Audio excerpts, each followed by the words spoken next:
போன்ற குதூகலமான முகபாவமும் பார்ப்பவரிடமும் உற்சாகம் தொற்றிக்கொள்ளச் செய்யும் வகையிலான உதட்டுச் சிரிப்பும் நடிகை விஜயின் அடையாளங்கள். தமிழ் சினிமாவுக்கு மற்றொரு கிராமத்து கதாநாயகி கிடைத்துவிட்டால் என கோலிவுட் கொண்டாட மிக குறுகிய காலத்திலேயே தமிழ், தெலுங்கு, மலையாளம் என ஒரு ரவுண்டு வந்தார் விஜி. அதே வேகத்தில் திரைத்துறையிலிருந்து மட்டுமல்ல, இந்த உலகத்திலிருந்தும் அவர் மறைந்தார். 1980களின் தமிழ் சினிமாவில் ஒரு புதிய நட்சத்திரமாக ஒளிர்ந்தவர் நடிகை விஜி. 1982ஆம் ஆண்டு வெளியான கோழி கூவுது திரைப்படத்தின் மூலம் திரையுலகில் விஜி அறிமுகமானார். இயக்குனர் கங்கை அமரன் இயக்கத்தில் சுரேஷ் மற்றும் விஜி நடித்த இந்த படம் தமிழ் சினிமாவில் ஒரு புதிய அலையை உருவாக்கியது.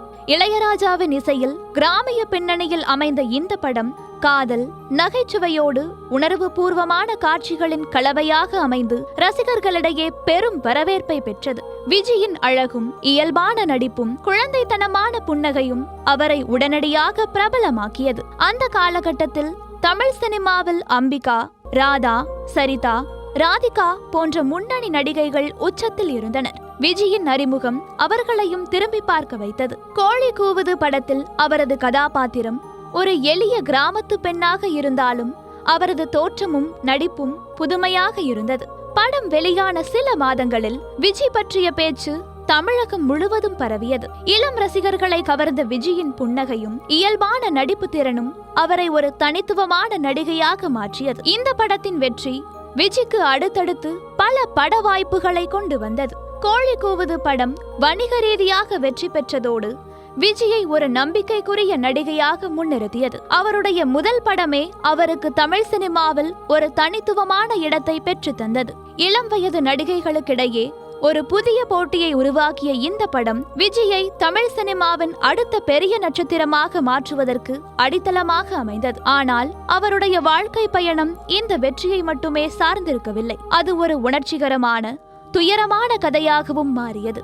விஜி 1966ஆம் ஆண்டு சென்னையில் ஒரு நடுத்தர குடும்பத்தில் பிறந்தார். சிறு வயதிலிருந்தே கலை மீது ஆர்வம் கொண்டிருந்த அவர் நடனம் மற்றும் நாடகங்களில் பங்கேற்று வந்தார். 17 வயதிலேயே கோழி கூவுது படத்தில் நடிக்கும் வாய்ப்பு அவருக்கு கிடைத்தது. இயக்குனர் கங்கை அமரன் மூலம் அவர் திரையுலகிற்கு அறிமுகமானார். குடும்பமும் குறிப்பாக அவருடைய தந்தை அஸ்வத்தும் விஜி திரைப்படத்தில் நடிக்க ஆதரவளித்தனர். விஜயின் திரை வாழ்க்கை கோழி கூவுது படத்தின் வெற்றியுடன் பிரகாசமாக தொடங்கியது. இந்த படத்தை தொடர்ந்து சாட்சி, பொய்க்கால் குதிரை, அண்ணே அண்ணே, வெற்றி உள்ளிட்ட பல படங்களில் அவர் நடித்தார். இந்த படங்கள் அவரை ஒரு முன்னணி நடிகையாக தமிழ் சினிமாவில் உயர்த்தியது. தனது இயல்பான நடிப்பு மற்றும் கதாபாத்திரங்களுடன் ஒன்றிவிடும் திறனால் விஜி ரசிகர்களின் மனதில் இடம் பிடித்தார். தமிழ் சினிமாவின் முன்னணி நடிகர்களான விஜயகாந்த், பிரபு, கார்த்திக், மோகன், சிவகுமார் உள்ளிட்ட பலருடன் விஜி இணைந்து நடித்தார். குறிப்பாக விஜயகாந்துடன் அவர் நடித்த படங்கள் ரசிகர்களிடையே பெரும் வரவேற்பை பெற்றன. அவரது கதாபாத்திரங்கள் பெரும்பாலும் எளிமையான கிராமிய பெண்களாகவோ அல்லது உணர்வு பூர்வமான காதல் கதாபாத்திரங்களாகவோ இருந்தன. இந்த பாத்திரங்கள் அவரது குழந்தைத்தனமான முகத்திற்கு மிகவும் பொருத்தமாக இருந்ததால் ரசிகர்கள் கொண்டாடினர். விஜயின் மார்க்கெட் 1980களின் மத்தியில் உச்சத்தில் இருந்தது. அவரது படங்கள் பாக்ஸ் ஆபீஸில் வெற்றி பெற்றன. பிரபல இயக்குனர்களின் முதல் தேர்வாக அவர் மாறினார். விஜயின் அழகு, எளிமை, நடிப்பு திறன் ஆகியவை அவரை ஒரு தனித்துவமான நடிகையாக மாற்றின. ஒரு ஆண்டில் அதிகபட்சமாக அவர் நடித்த 10 படங்கள் ரிலீஸ் ஆகின. இருப்பினும் அவரது திரை வாழ்க்கை நீண்ட காலம் உச்சத்திலேயே தொடரவில்லை. 1980களின் பிற்பகுதியில் விஜயின் திரைப்பட வாய்ப்புகள் குறைய தொடங்கின. இதற்கு பல காரணங்கள் இருந்தன. தமிழ் சினிமாவில் புதிய நடிகைகளின் வரவு அதிகரித்தது ஒரு முக்கிய காரணம். புதிய முகங்கள் ரசிகர்களை கவர தொடங்கின. இதனால் விஜி போன்ற நடிகைகளுக்கு வாய்ப்புகள் குறைந்தன. அதனால் சிறிய வேடங்களில் விஜி நடித்து வந்தார். ஒரு கட்டத்தில் சினிமாவை விட்டும் முற்றிலும் ஒதுங்கினார். 1992ஆம் ஆண்டு பவித்ரன் இயக்கத்தில் சரத்குமார் நடித்த சூரியன் திரைப்படத்தில் தேவாவின் இசையில் ஒரு குத்து பாட்டுக்கு நடனம் ஆடினார். பிரபுதேவாவுடன் அவர் போட்ட லாலாக்கு டோல் டப்பிமா ஆட்டம் விஜயின் இன்னொரு பரிமாணத்தை ரசிகர்களுக்கு காட்டியது. அடுத்தடுத்து இதுபோல குத்துப்பாட்டுகளில் தோன்றி கவர்ச்சி நடனமாடி தனது இரண்டாவது இன்னிங்ஸையும் வெற்றிகரமாக தொடர்ந்தார் விஜி. இருந்தாலும் துயரம் அவரை வேறு வடிவில் தொடர்ந்தது. 1996ஆம் ஆண்டு விஜய் நடித்த பூவே உனக்காக படத்தில் ஒரு குத்துப்பாட்டுக்கு டான்ஸ் ஆடினார். S.A. ராஜ்குமார் இசையில் நடிகர் முரளியோடு கடற்கரை மணலில் மச்சினிச்சி வர நேரம் மண் மணக்குதுன்னு விஜி டான்ஸ் ஆடும்போது தன் வாழ்க்கையை இந்த பாட்டு மிகவும் பாதிக்கும் என்று நினைத்து பார்த்திருக்க மாட்டார். படப்பிடிப்பின் போது விஜிக்கு திடீரென இடுப்பிலும் முதுகிலும் கடும் வலி ஏற்பட்டது. இந்த பிரச்சனைக்காக சென்னையில் உள்ள பிரபல தனியார் மருத்துவமனையில் விஜி முதுகெலும்பு அறுவை சிகிச்சை செய்து கொண்டார். ஆனால் இந்த அறுவை சிகிச்சை தவறாக மேற்கொள்ளப்பட்டதால் அவருடைய கால் செயலிழந்து தற்காலிகமாக முடமானார். அறுவை சிகிச்சையின் போது ஏற்பட்ட தொற்று விஜியின் உடல் நலத்தை மோசமாக்கியது. இதனால் விஜி அந்த தனியார் மருத்துவமனை மீது வழக்கு தொடுத்தார். வழக்கில் அவருக்கு இழப்பீடு வழங்கப்பட்டது. இந்த சம்பவம் விஜயின் மனதையும் உடலையும் பெரிதும் பாதித்தது. பல அறுவை சிகிச்சைகளுக்கு பிறகு விஜி மீண்டும் நடக்கும் திறனை பெற்றார். சோதனையான காலகட்டத்தில் நடிகர் சங்கத்தின் தலைவராக இருந்த விஜயகாந்த் விஜிக்கு பெரும் ஆதரவளித்தார். சக நடிகர்களின் துயரில் பங்கு கொள்வதோடு அவர்களை மீண்டும் கைதூக்கிவிடும் பண்பு விஜயகாந்திடம் இயல்பாகவே இருந்தது. நடிகை விஜயின் விஷயத்திலும் விஜயகாந்த் தனது உதவிகரத்தை நீட்டினார். சக்கர நாற்காலியோடு தன்னுடைய போராட்டம் இறுதி கட்டத்தை அடைந்து விடுமோ என பயந்த விஜிக்கு நம்பிக்கை அளித்து மருத்துவ சிகிச்சைக்கு உரிய முயற்சி எடுத்து அவரை மீண்டும் நடக்க வைத்தார் விஜயகாந்த்.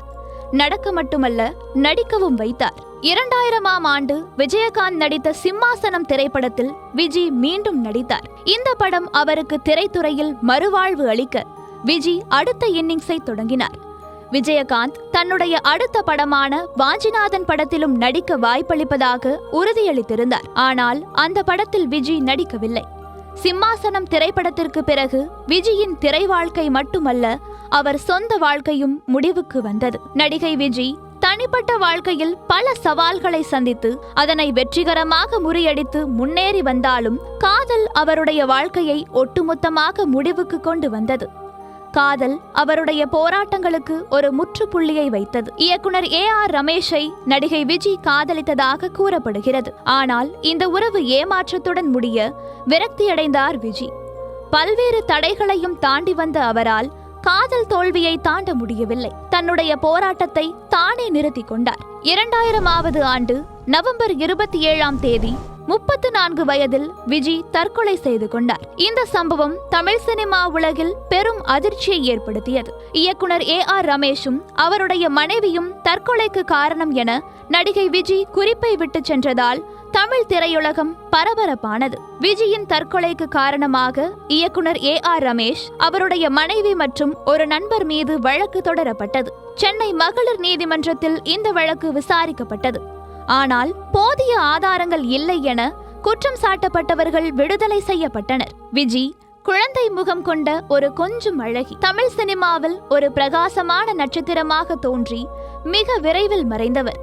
விஜயின் புன்னகையும் இயல்பான நடிப்பும் ரசிகர்களின் மனதில் என்றும் நிலைத்திருக்கும். ஆனால் அவருடைய வாழ்க்கை ஒரு துயர கதையாக முடிந்தது. உடல்நல பிரச்சனைகள், தனிப்பட்ட வாழ்க்கையில் ஏமாற்றங்கள், திரை வாழ்க்கையில் ஏற்பட்ட பின்னடைவுகள் ஆகியவை அவரை மிக இளம் வயதில் தன்னுடைய வாழ்க்கையை முடித்துக் கொள்ள வைத்தன. விஜயின் கதை வெற்றியின் உச்சத்திலிருந்து துயரத்தின் ஆழத்திற்கு சென்ற ஒரு பயணத்தை நினைவூட்டுகிறது. அவரது பயணம் தமிழ் சினிமாவின் ஒரு மறக்க முடியாத அத்தியாயமாக என்றும் வாழும்.